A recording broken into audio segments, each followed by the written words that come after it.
Welcome back to the channel, folks, where today, the 19th of June 25, with temperatures approaching 30 degrees C, we look at another plant in the 50 Flowers in 50 Days series. The plant that we are going to look at today is known as Marsh Bedstraw or Galium palustre, and it is a member of the family Rubiaceae or the bedstraw family. Marsh bedstraw is a plant of damp or marshy habitat such as damp fields with flushes, ditches or hollows, and it is found in swamps, bogs or wetland margins. The flower is pleasantly sweet scented and contains 4 white petals, occasionally greenish, with 4 purple stamens. The Rubiaceae are a relatively easy family to identify, which have whorls of 4 to 5 leaves at nodes intervals along the stem. The leaves of Marsh bedstraw are narrow or lanceolate, measuring between 5 and 25 millimeters in length. As we shall see, the tips of the leaves are rounded or blunt, and they are not nucleate or apiculate, which helps distinguish between other confusion species. The venation on the leaf consists of a single midrib running along the length of the leaf blade. The small white flowers are borne on pyramid-shaped panicles branching off a square stem. Marsh bedstraw has typically 4 sepals which are fused into a cup shape or tube and is pollinated by bees. Turning to the common vernacular name, Marsh bedstraw is not known by any other name. The term bedstraw generally comes from a bygone age when crude mattresses were made by stuffing linen with the dried plant, giving it a hair-like scent. Turning now to the more interesting Latin binomial and the prefix Galium, which is the name given in Dioscorides, derived from the Greek gala, meaning milk, and the historical use of some Galium species in curdling milk for cheese. Turning to the suffix palustre, usually meaning a plant of a bog, marsh or swamp.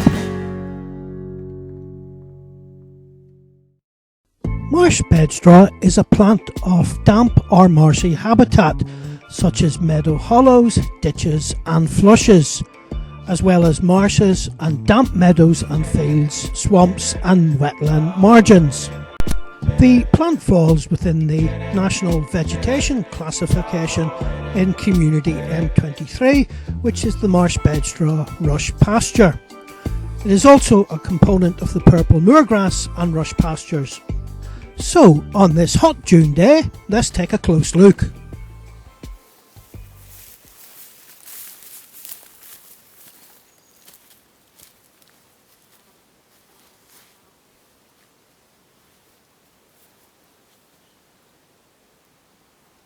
Welcome to my channel, folks, Wildlife Ranger here on YouTube, where today, the 19th of June, on this beautiful, glorious June day, where we're achieving record temperatures approaching 30 degrees, we've come across one of the first plants in the bedstraw series, and we're going to look at the habitat overview in which we have found it and to which it favours and grows.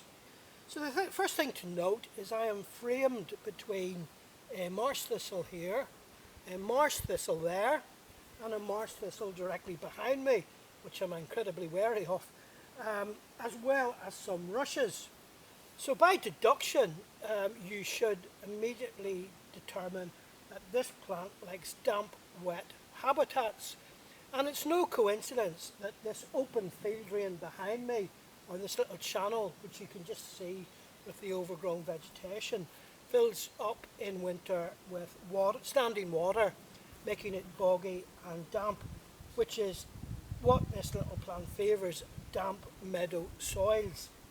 And here it is, it's the bedstraw that we have described at the start of the video, and it consists of a scented plant. There's quite a beautiful scent coming off it, not unlike the creeping thistle or the ordinary thistle, which smells sweet and sickly, as does this. Very pleasant scent, incidentally. And we have a long stem interspersed by leaf nodes with 4 little leaflets. And where we get the 4 little leaflets, if you like, we get a flower head coming off. So there's a node here, here, here, 4 little leaflets here, here, here, and here, further down the stem. So that's the general form of the plant, as you can see. It's a scented plant. The flowers are very, very tiny, so this is going to be a macro photography challenge. So I'm going to pause the video and get on with bringing you some video and static photographs at the macro detail. So the habitat, in summary, is damp, wet meadows, and it's a fragrant plant which prefers the damp soils of meadow and pasture. As always, before we embark on our journey into the field, we look at the features and characteristics of the plant which will enable us to identify and find it in the field. We'll also spend a little time looking at the potential confusion species in this large genus known as Galium. As stated, the plant is a member of the family Rubiaceae, or Bedstraws. It is a herbaceous annual, growing up to 1 metre in height, but usually around 30 to 50 centimetres, with stems which are smooth or slightly rough on angles. It has 4 small white petals, approximately 3 to 4.5 millimetres, and they can be occasionally green with red purplish anthers, and the sepals are shorter than the petals. The flower has 4 sepals fused into a cup-like or tube structure. It has 4 petals, 4 stamens which are often red or purplish, and 2 styles. The plant has a slender creeping rhizome or rootstock from which the decumbent, scrambling and often weak ascending stems arise. Marsh Bedstraw has a peak flowering period. Turning to the leaves, each individual leaf is simple and unlobed. They are arranged in whorls, typically containing 4 to 6 leaves along the node per stem, and the leaves are narrow and lanceolate, measuring 5 to 25 millimetres in length.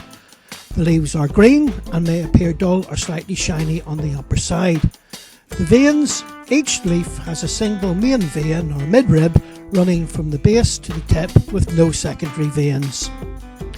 The appearance of the leaf apex can be an important factor in distinguishing the many species in the Galium genus, whether it is rounded or whether it is mucinate or apiculate, i.e. have a sharp point at its end. As there are a number of species in the genus Galium, care should be taken to ensure that the plant is correctly keyed out. There are, however, some potential confusion species that can be eliminated. For example, the yellow lady's bedstraw could immediately be ruled out on Marsh Bedstraw, and whether or not the leaves are rounded and blunt, or whether or not they are tipped, as in the case of fen bedstraw. In the case of the northern bedstraw, careful attention to the leaf blade will reveal it has 3 veins instead of the usual one. In the meantime, let us return to Marsh Bedstraw and allow the beauty of the plant to speak for itself.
Well folks, that's it from me.